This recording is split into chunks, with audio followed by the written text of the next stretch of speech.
What's the W stand for? What does W stand for, Ricky? Win. Women's. Women. Women's.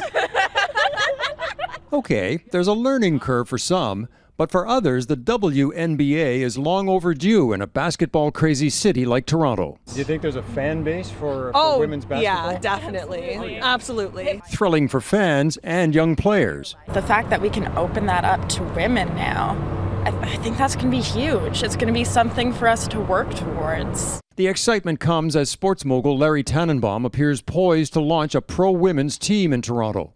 A statement from Tanenbaum's investor group dropped a hint that the businessman, known for building and growing iconic sports franchises, is always looking for opportunities to champion professional sports in the city he loves. Just last May, a WNBA exhibition game in Toronto sold out quickly. You know, the WNBA is a huge investment opportunity. It's also just really exciting because the people attached to this bid are really reputable people. The men's game, the NBA, including Toronto, has 30 teams and $10 billion in annual revenue. That dwarfs what the WNBA has, but it also dwarfs the NBA itself when it was a quarter century old. 50 years ago, there were 17 NBA teams, league revenue about $240 million in today's dollars. The WNBA is now a quarter century old with 12 teams, revenue estimated $200 million. The league will add Golden State next year, but the potential to expand can be seen in all the cities without WNBA teams, like Denver, Houston, Boston,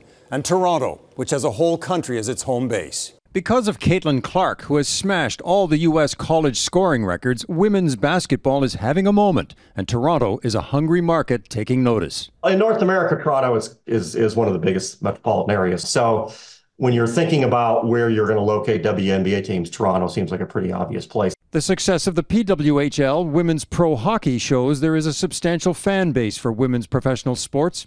And some fans can't see why a women's pro basketball franchise isn't part of Toronto's sport culture already. I feel like there should have been one So long ago.